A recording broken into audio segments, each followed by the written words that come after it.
Ben Blount is an artist living in Evanston, Illinois. Studios in Evanston. You're in your studio right now? I am. Okay, yes. So he's got a beautiful studio in Evanston, Illinois, where he makes letterpress prints, but he's also a designer and artist. And he studied at the Washington University in St. Louis, and then at Columbia College in Chicago. And he had a show here, 2 years ago in the Morrissey? Maybe that might have been last. Was it last year? Oh, gosh. It feels like 2 years, but I think it was last year. I think it was last November, like last fall. Or at most spring. I think it was like spring, maybe. I think. Yeah. Time is such a funny thing right now. A decade ago. Life has been been a lot of changes in the world since you had the show. Let's just say that. A lot's happened since that show. The show was timely then, but since that show happened, it's just more and more relevant. So we thought it'd be great to check in with you and see what you could show us today. So everyone, if you'd like to welcome Ben to our WebEx meeting, thanks for doing this. Sure, happy to be here.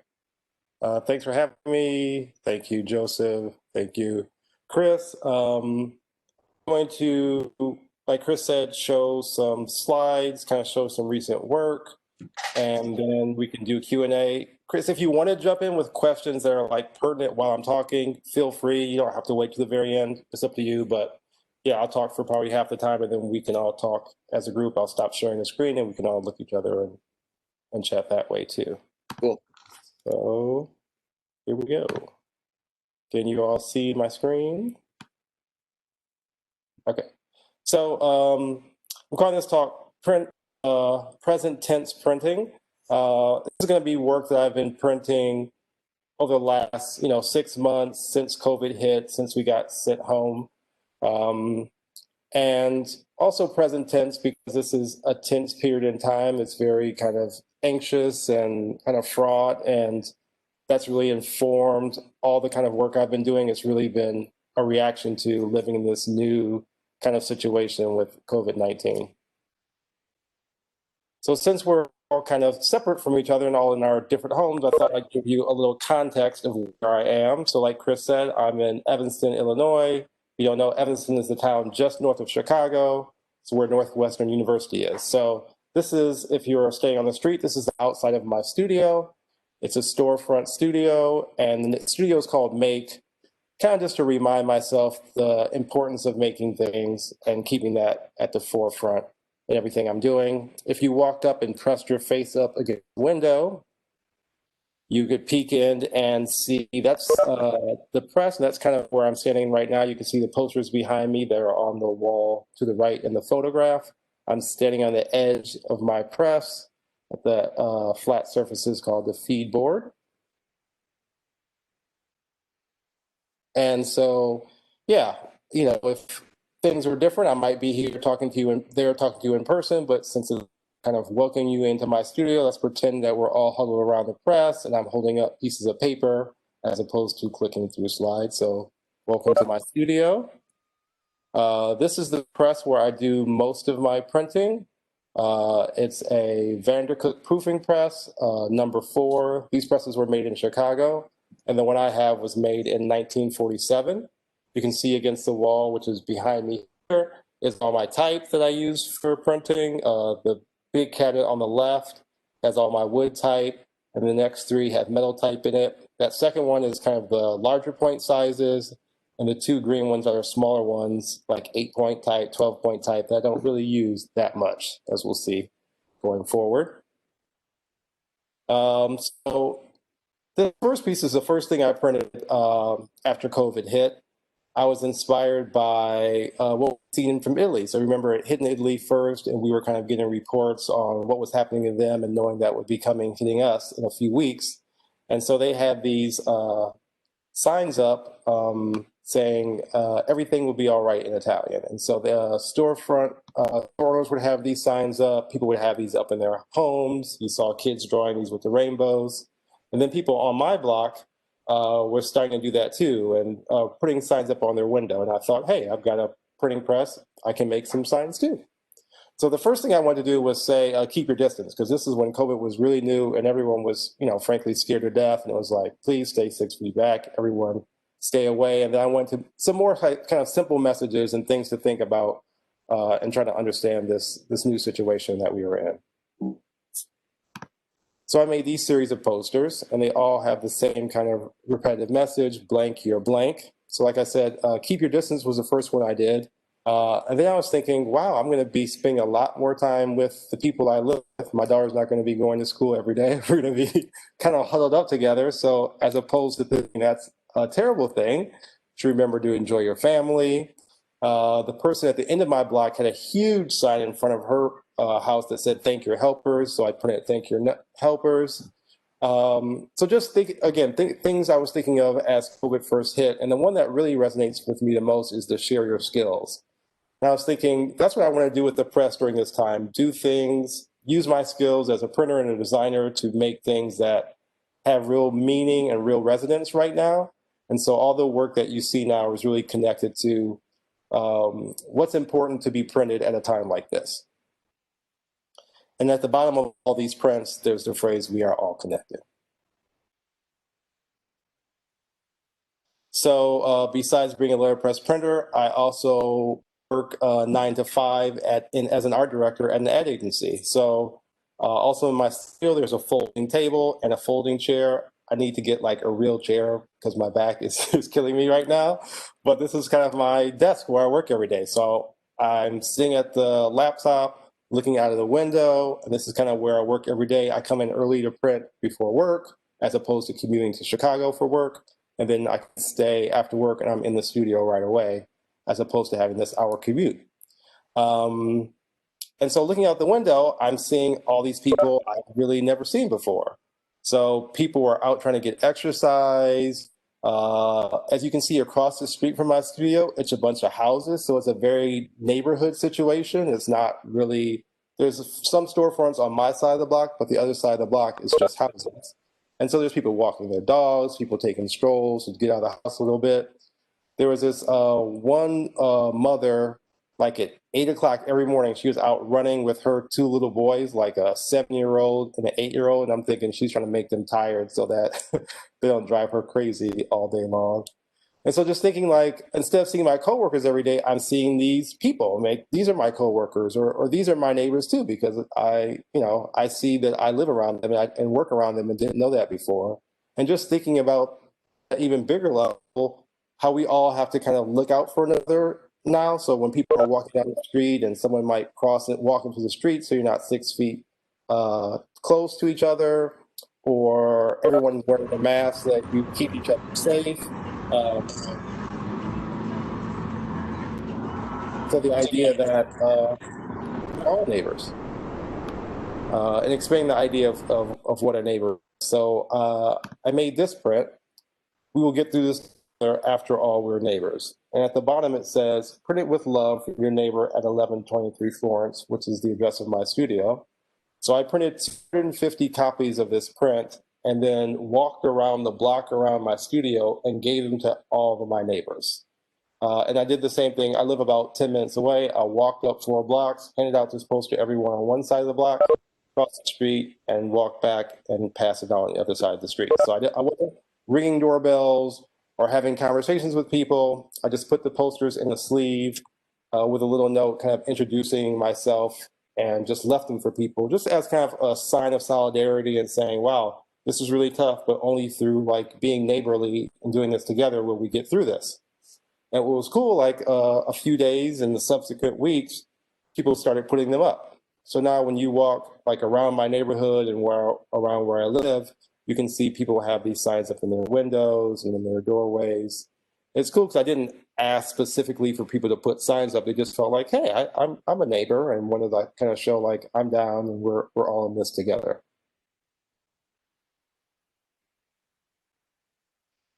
So for Black Lives Matter, clearly Black Lives Matter movement is growing and becoming a bigger thing, and the issue of police brutality and police violence is such a bigger issue. But years ago, when it first came out, it was more of a controversial thing. People were saying all lives matter and blue lives matter. and it was a big discussion about Black Lives Matter as a phrase. And a lot of it was people, to me, were adding kind of extra words to it. So it was like only Black Lives Matter, or Black Lives Matter, or not other lives, or not white lives, when it's really a simple three-word statement. And maybe the implied word is to or also. So I designed this T-shirt and had them printed.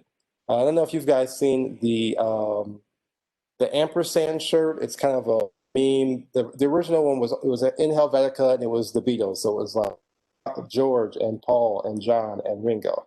So I was riffing off of that, and then combining that with the Black Lives Matter statement.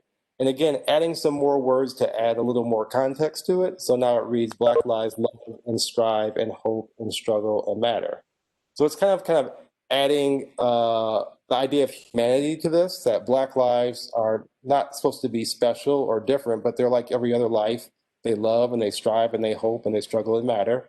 So I made shirts and just had a big box of them sitting in my living room and would sell them here and there around Evanston.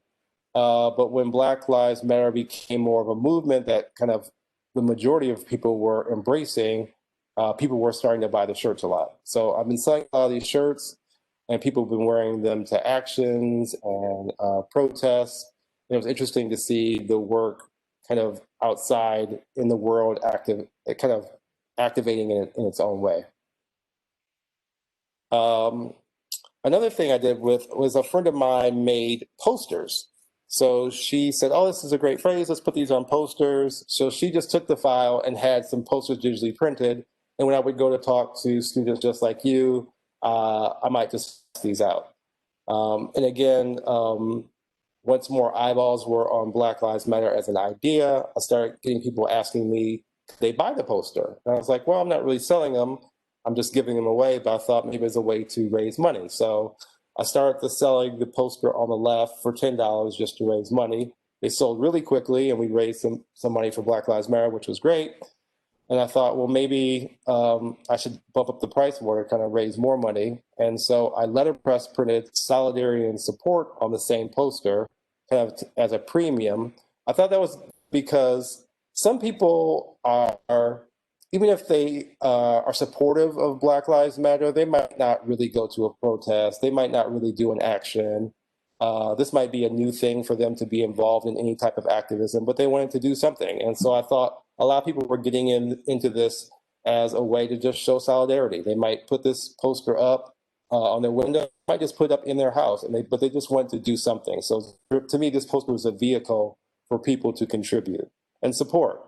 You can just buy it, give me $20, and that money will go help people who are actively, working on the front lines in this movement. After the Black Lives Matter shirts were doing really well and getting really popular, that's a really cool phrase, but I kind of wanted something a little more straightforward, a little more direct. After George Floyd and Breonna Taylor and Ahmaud Arbery, I wanted to do something that was not so subtle, not so clever, just really straightforward. And I wanted to make a poster that said, "Stop killing Black people." So just a little bit into the process of how I work. So you could see here's a bunch of wood type laid out on a page.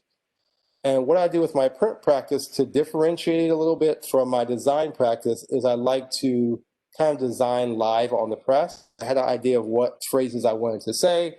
And so I just start grabbing type and arranging it on the paper, kind of like sketching with physical pieces of type to figure out the layout, as opposed to getting it sketched out perfectly or doing it perfectly on the computer and then mimicking it or just producing it on the press. I like to figure it all out on the press. And I wanted to use big, bold letters, these simple statements. But when I used my bigger type, the word killing wouldn't really fit on the page. And I didn't want to go smaller because my next type is a lot smaller and it would just feel very different. So I was trying to figure out a way to get it all fit. So you can see that second row, KILL, is really big and the ING is smaller. So I started mixing different size types just to get it to fit.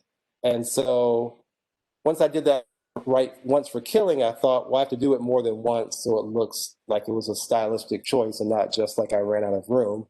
So I started doing that on more words. You can see here, I printed the big letters first, And I came back and was fitting in the small letters to see how they worked. And I did that for this series of 3 posters and came up with this kind of unique visual style, but born out of the production method of letterpress and the limitations of letterpress versus some stylistic choice that I had made beforehand. So that's a cool result of working that way and being free enough to work live on the press versus planning everything out. So Stop Killing Black People, my original thought, Knees Up Our Necks, in reference to George Floyd. All these posters were for Juneteenth this year. Now, I know Juneteenth has become more of a known holiday this year. And if you don't remember, the idea is that after the Emancipation Proclamation, some Africans near Texas never got word of this. So they were still kind of enslaved for another 2.5 years until word got down to them that they were free. And then when they heard that, is celebrated as on June 19th as Juneteenth. So my feeling was that really resonates now because the idea is that if you look at the news and the way that violence is perpetrated against Black people, it's like, do people realize, yes, Black people are free. You should not just be killing Black people on the street in camera. And so maybe people still haven't gotten the news yet in 2020. So on each of the posters I put, we can no longer wait. It's time to really make some forward movement on these issues that have been, plaguing Black Americans for decades. When John Lewis died, it was funny. John Lewis passed, and then a buddy of mine texted me. It's like, not to put any pressure on you, but if you do a John Lewis print, I want one. I'm okay. Like, I don't know what I'm going to do. I don't have a plan for one. Okay, thanks. But he's such an iconic figure, and that's the kind of stuff my content is usually like centers around that. So it made sense, but I didn't really know what to do.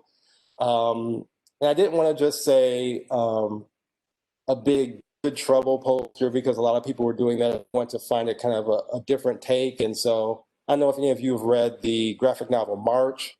It's a kind of storytelling of his life from he was a little kid. And so I was looking for that, for references and ideas, doing a little research, trying to find like a different take on it. And then I reminded of this image of them crossing the Edmund Pettus Bridge. And I just thought it was so powerful because if you remember, so they look like they're just like going out for a stroll and they don't look that organized. They're just wearing whatever clothes and they're walking across this bridge. But if you recall, like on the other side of the bridge, there's these lines and lines of police officers basically waiting for them to come. And they're going to walk into this very violent situation.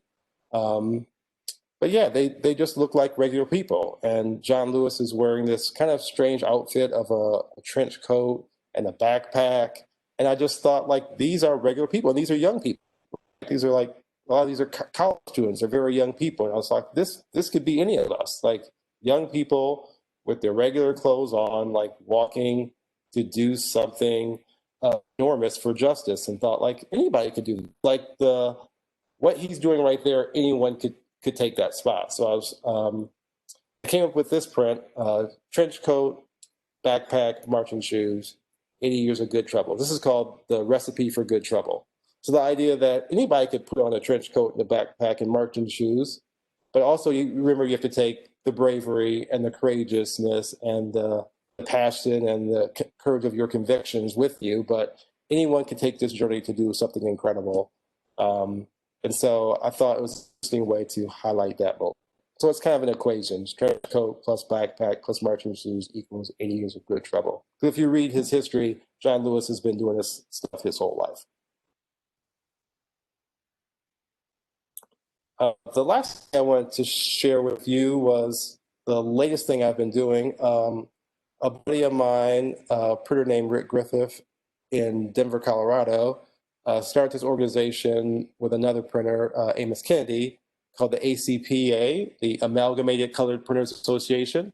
They're 2 Black printers, and so it's kind of a tongue-in-cheek name to highlight that there aren't a lot of Black printers in letterpress. But the idea is that anyone can join this organization of sorts, and that printers can be united in their approach to things. And so maybe 4 or 5 of us thought it might be a good idea to leverage the power of print to do posters to get people to vote. This is a huge election, and we can see the power of the printed word with all these signs that people are carrying in protests, signs for the different candidates. People are posting all kinds of phrases on their Instagrams and their Facebooks to kind of show how they feel about these different things, and just how the printed word is such an integral part of these movements. So we asked a bunch of printer friends to print posters, like print vote posters.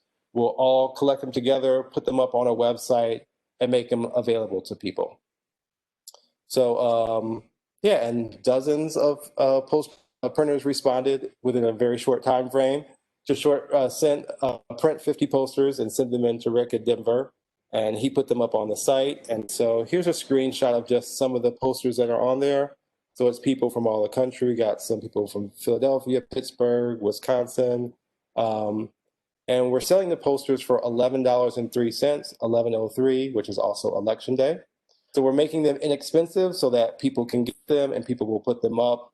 But also we're taking the money to send posters to swing states. We have printer friends in the different swing states. We'll send a bunch of posters there so they could easily distribute them, and we're not worried about money necessarily. So if you're interested, you can go to theamalgamated.org and get some of these beautiful letterpress printed posters for only $11.03.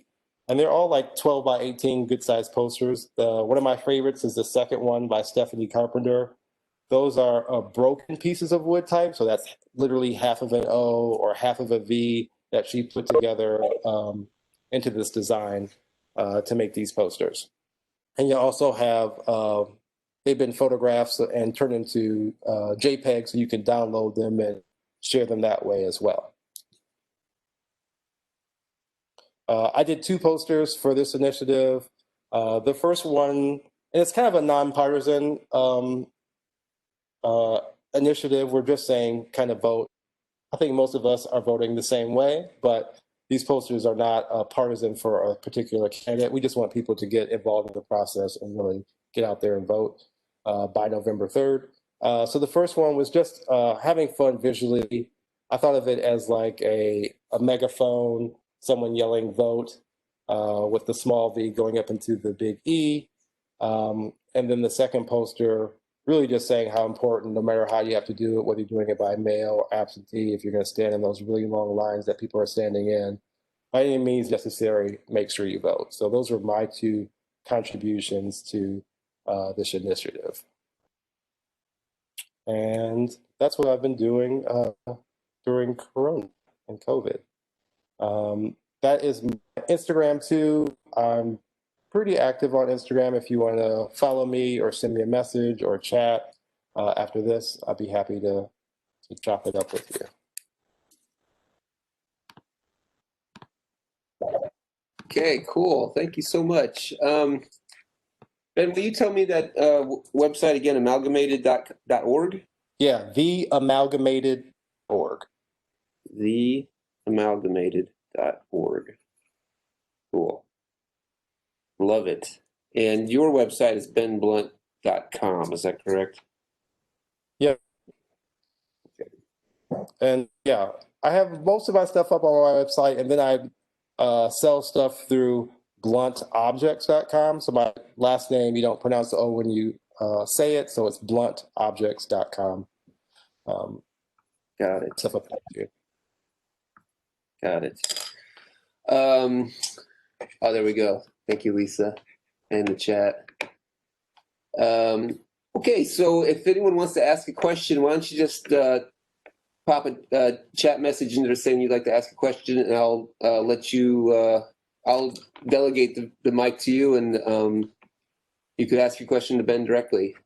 Or if you want to just write it in there, I can read it out loud to it, whichever works for you in your situation. I'll ask a quick question. I think it's, well, first of all, let me start with this question. How, just more of a art question, how would you say the letterpress printing feeds into your work in advertising? How do you think the process of printing the old school technology works into what you do professionally? Good question. I think sometimes it makes its way into me and my problem solving. So the place I work for, all of our clients are healthcare companies, and we do advertisements to doctors. So it's stuff that doctors would see in medical journals, that drug reps take around to sell to doctors, or that they would see at medical conventions. And so there's a lot of high-tech things like touchscreens and holograms, stuff like that at those conventions. And so sometimes I will put forth an idea that's more hands-on, more analog, where people really get involved and do it with a different way. So while everybody's going this direction, I'll veer this way, and it'll help things stand out. Mm-hmm. Also, my bookbinding background is helpful for interesting formats for brochures or pop-up things or things, because doctors are people too, and so they respond to those kind of interesting formats just like anybody else. So sometimes I'm able to sneak in like some interesting bindings or things like that. I think more structurally will probably be how the letterpress stuff works into what I do day to day. So you would say you might bring a unique perspective to your design work, just having this experience working by hand, both with the book and with the print. For sure, yeah. Comparison to your peers on the job, they may be purely digital. Right. Yeah. I'm definitely, and we do a lot of print, which is good, but I'm definitely a print guy. Like, I know digital stuff. We do, websites and apps and stuff too, but I love print and can think of ways to really push that in a way that can really stand out with people. Very good. Very good. Interesting. And just one other question, and then I'll open it up to everyone.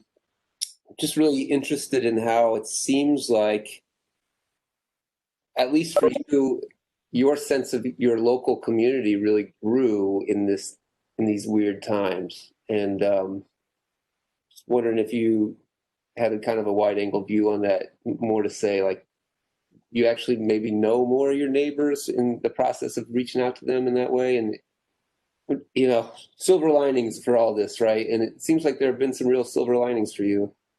Yeah, it's been really interesting. I think part of it is just being in the studio. So I work from the studio. When I work from home, I work from the studio as opposed to work from my house. And so before, I would commute and work downtown. So I was in the studio just on Saturdays maybe, or, I've got a teenage daughter. So during the work week, after dinner, after people are winding down, I come to the studio and work from like 11 p.m. to 1 a.m.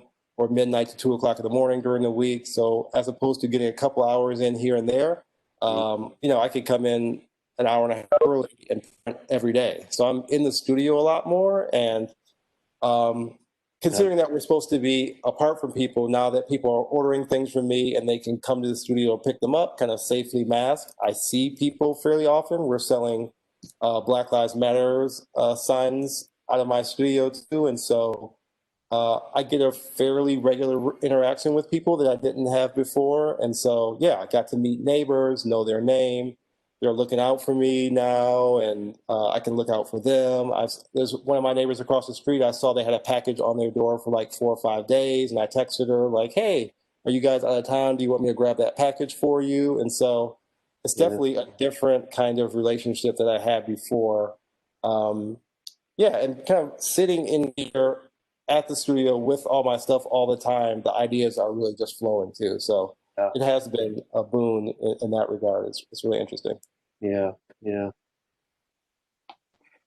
Okay, thank you so much. Who wants to ask a question? I know you all got some.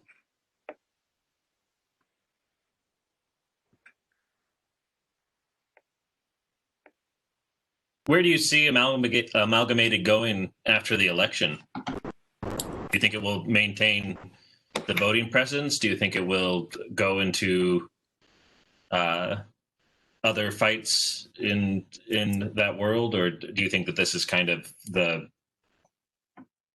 direction for it at the moment?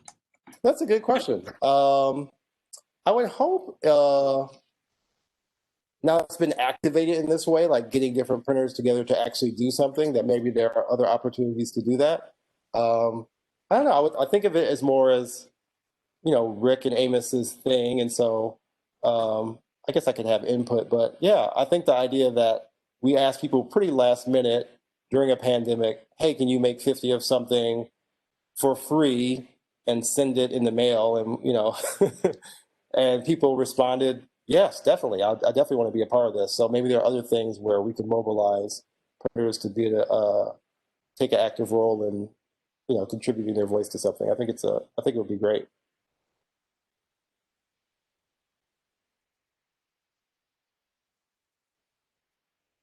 Who else?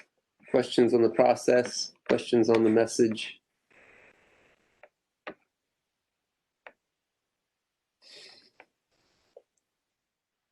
Anybody? Come on. I know you got some. Don't be shy. You don't have to be shy. Oh, something popped up in the chat. Oh, just now. Thank you. Did you start making your artwork about togetherness during the quarantine for your neighbors or for yourself? From Allison Boyer. That's a good question. I think it might have been initially for myself, which I think a lot of my pieces are that way. Because honestly, walking down the street, people don't typically say hello to me. I don't know if that's an Evans thing. Like, I grew up in Detroit, and I was raised that you talk to people. When you walk past someone on the street, you say hello to them, you speak to people, you say good morning, you say hello. People don't necessarily do that here, so I will walk down the street, walk past people. They kind of put their head down, avoid eye contact, don't say anything, and that always kind of bothered me, and thought, like, that's really not the way we need to be going forward. And so I think that was a little bit of the impetus of making this poster, and hoping, because people would ask me, what do you think is going to happen after COVID? Is everything going to go back to normal? What might change?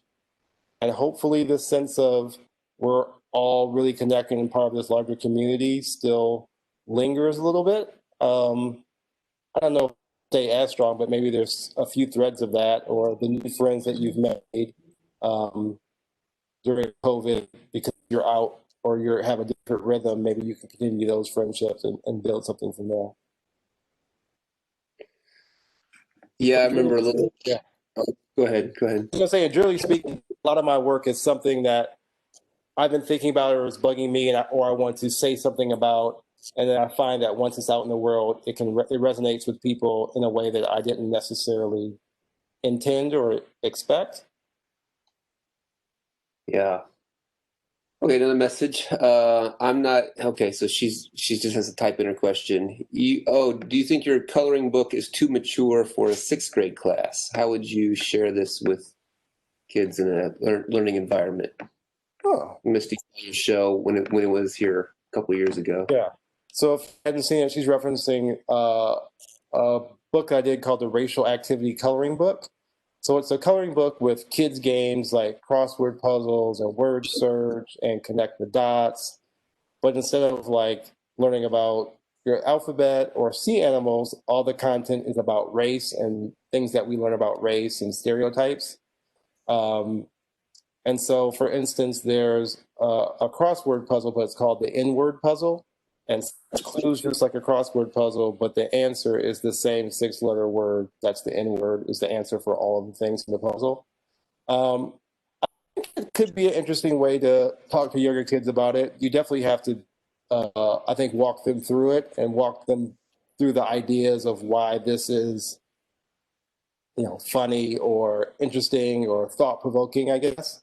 But depending on the kid, I think some kids at 6, 6 years old or 6th grade? 6th grade? So what would that be? That would be what? 11? Yeah. Yeah, and at 11, definitely. I think there's a lot of kids that could take that in and maybe understand completely what all of these mean and why they were done. Do you have experience with being in a classroom? Do you know? No, I've had teachers buy the book, but I've never seen exactly what they did with it. When I first presented this book, I made a classroom, so I got kind of old school desk and laid them out in a classroom setting, and I had them on desk, and I had crayons, and people could fill them out.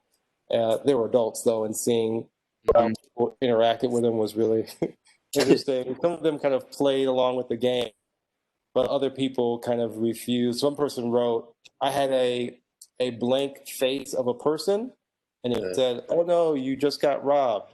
Draw a picture of the person that robbed you. So the idea is like, who do we think of if someone says, I got robbed, what face pops up for you first? Is it a black, the white face? Is the guy with long greasy hair? Like, is it always a man? Is it ever a woman?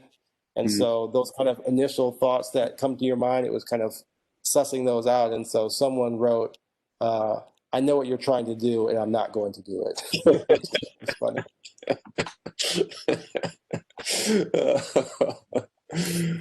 Oh wow. I just had something on that same point. Oh, I'm sorry. I just had this question based on that conversation. I've lost it already. Keeping track of too many things here. Oh, okay. So, well, we have another question here. I'm going to forget my question again by the time I get to it. Was there a specific person or artist who inspired you to start printing? Good question. Really, so I went to undergrad at WashU and studied graphic design, and so always been a bit of fan of design and typography and even bookmaking. I was making books before I really knew what I was doing. I would make them for fun. I would make them for gifts for people. So when I got to grad school and working on my MFA and working on like what I wanted to do and what I wanted to say, music has been a big influence, actually. I grew up at the time during kind of the heyday of hip hop, and so I grew up listening to KRS-One and Public Enemy, and later on, Black Star and groups like that. And so it was like really immediate. It was message based, but it was said in time in ways that were catchy or could stick in your head, memorable. And so taking that kind of communication style and saying something important in a way that's entertaining or engaging, I think I kind of still do that in my head. And so I think about people like I said, Mos Def, or somebody like Dave Chappelle, who talks about race in a really funny, inviting, and clever, interesting way. And I kind of try to do that with print in my own way. When I went to grad school, I was pretty ignorant of a lot of artists. People would say, oh, your work is like this. You should look at Glenn Ligon. You should look at this. And I didn't know who these people were. So it took me a while to catch up and really saw where my work fit within the kind of the history of this kind of work. So I was probably influenced by other kind of artists first. You were a design undergrad? Yep. Interesting. Yeah,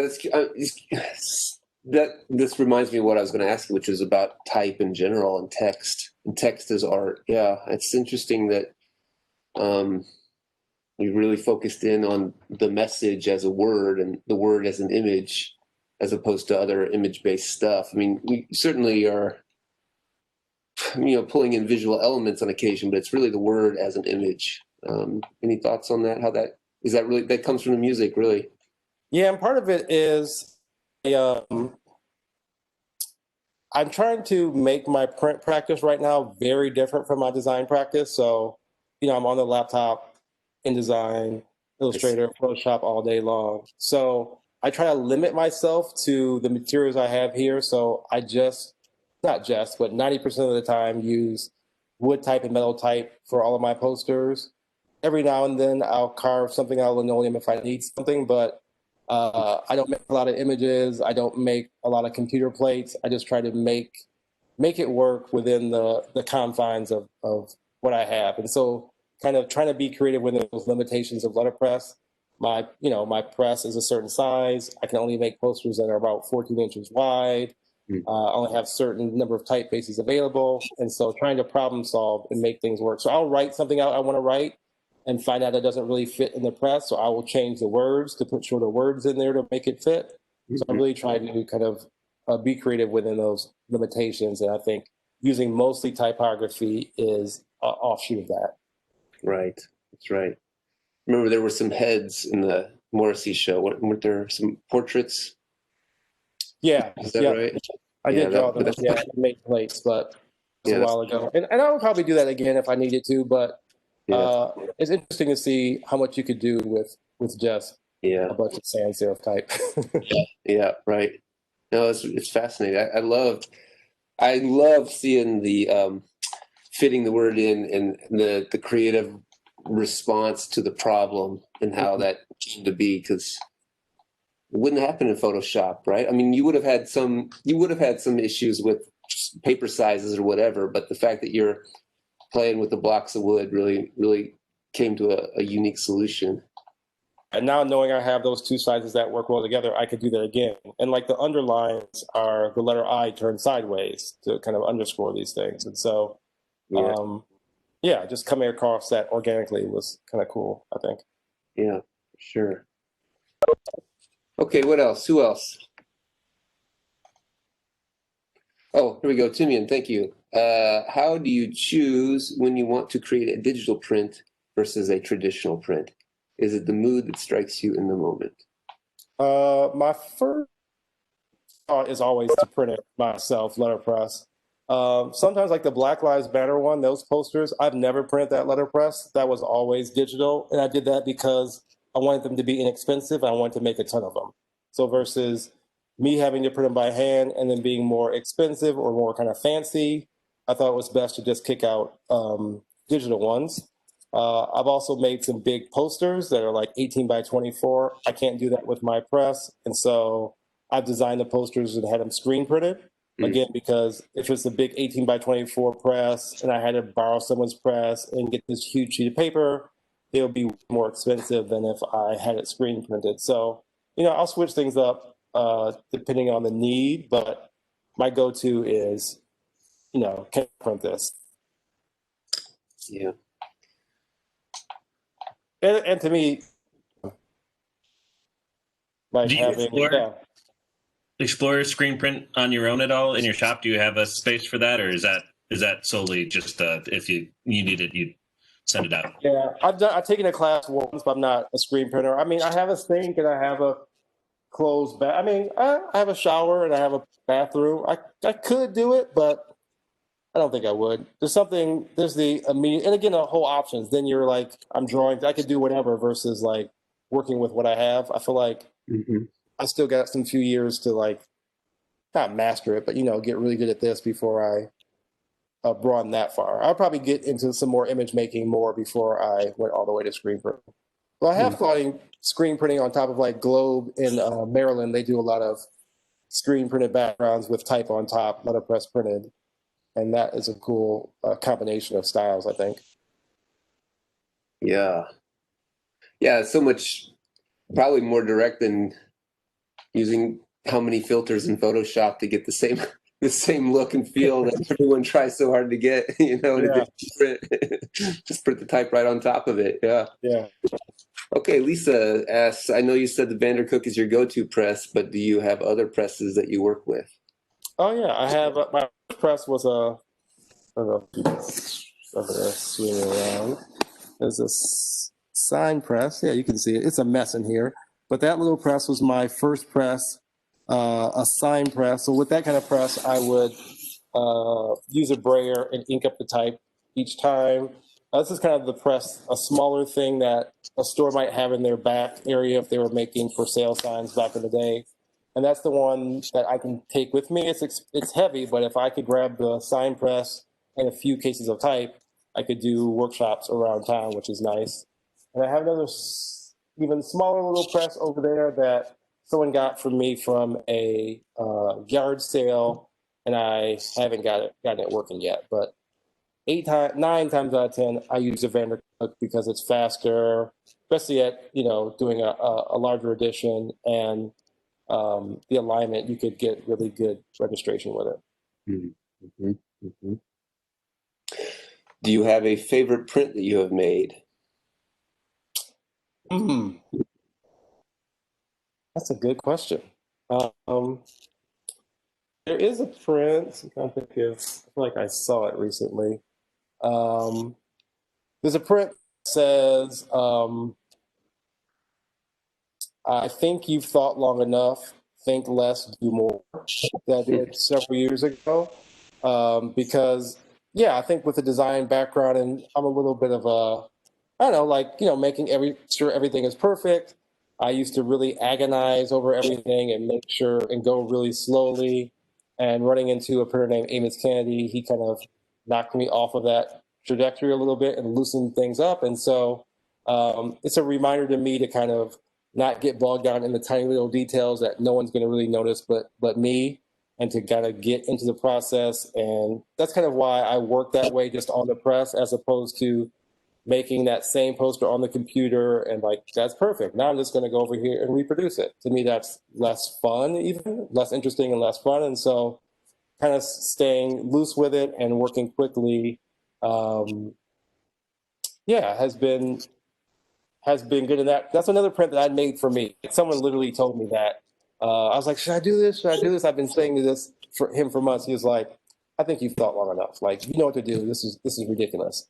And so I made this print for myself and then showed it to other people. And they're like, yes, that's so me. Like, it really resonated with people. So I'm doing these personal things and people are having that same feeling. And so it really shocked me how people really love that poster. And it's like, this is me. I need this poster as a reminder. And so that's probably one of my favorite ones. And it's another one that I did without a lot of planning. It's a cool poster too. If I had it, I'd show it to you. It's got like 7 or 8 layers. I had that phrase and I just started layering the type. And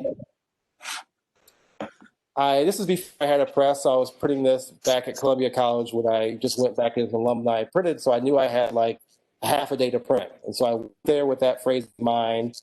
I started with a light blue color, started laying down layers and making the ink darker as I went along, and kept printing and got like 8 layers done and just kept improving the composition and got this final print in one session, kind of improvised. And so that's probably one of my, it's on my website if you want to see it, but that's probably one of my favorite prints. Just as a little background, like how many in a day, how many runs can you get through that Vandercook? Like, that's a good question. I've gotten faster for sure.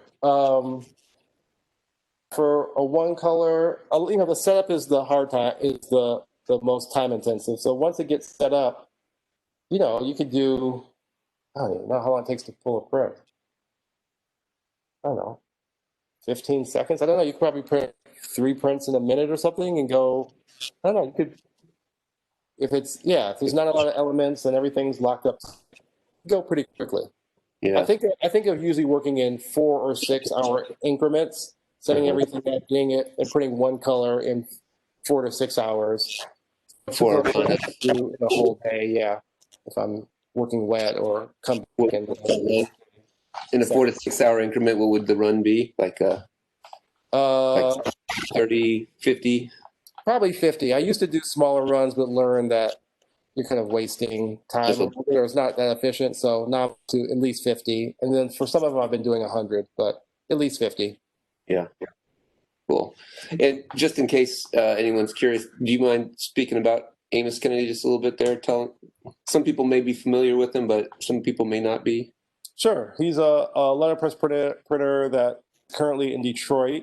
And his story is interesting. Like, he used to work for IBM and had kind of a typical middle-class job in life. And he ran across an old printing press, and I can't remember, how they have these, either a fair or a museum where they show how things were done back in the day. They maybe have someone like a smithing metal or something like that. And he saw someone doing letterpress, and he was just fascinated by it, and like very quickly changed his life, quit his job, went to school, learned how to print, and exists as a printer and is big about putting messages on his prints and getting it out to people. He keeps his prints affordable, and he lives his lifestyle so that his prints can take care of him. So he doesn't have a secondary job. Most everyone else who prints has some other kind of form of income. He just prints. And the one thing for me, so he visited our school when I was in grad school. We were doing a workshop, and he works like very quickly in a very layered technique, and doesn't let the ink dry. It just keeps layering stuff on top of each other. And we had 6 presses going, and people all had different things on the press. So you're supposed to print on one press and then take it over and layer it on the next press, and kind of this fast and furious. And I was at my press, like sitting there, just kind of contemplating and all this activity around me. He came over, was like, Ben, what are you doing? And he's like, yeah, I'm thinking, I'm trying to figure it out. And he hit me with the think less, do more. Like start working, go. And so, yeah, realizing that kind of faster way to work is, you get kind of different results, and it's just a different way of being in relationship with the materials and the process. And so I sometimes give myself like a time limit. Like I'll come in and say, by 2:00, I need to have this first thing done, even if it's not completely baked. And I will force myself to work quickly to see, how I'll solve the problem right then. And so I do these kind of I put some artificial constraints on myself sometimes to thwart the monkey brain in the back telling me to do everything perfectly. Keep that Amos Kennedy spirit. Keep it moving. Keep things moving. Sure. Yeah. That's a really good point, particularly for students, because I see with printing and binding a whole lot, people getting about 90% of the way done and then trying to start over again. And they've spent, 3 weeks on something because they overthink it. Right. And I think that he was in Colonial Williamsburg. That's right. Yep, exactly. Oh, that's where he saw the press. Yeah. Oh, wow. Yeah, he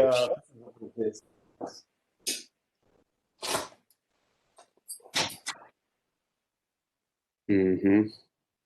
so I've got that up in my studio as a reminder. Well, and if anybody wants to see, I think we have probably 10 of his and a few of yours, Ben, down in the shop.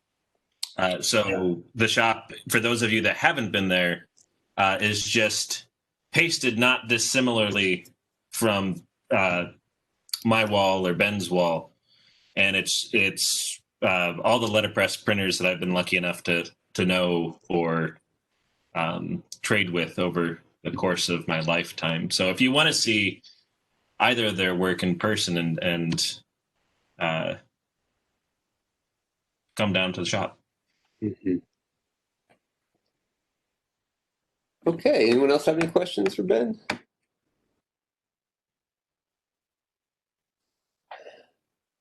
We'll leave it open here for a second. Thank you so much. It's really, really great to catch up and see what you're up to. Yeah, nice to talk to you. I wish I could be there. Yeah.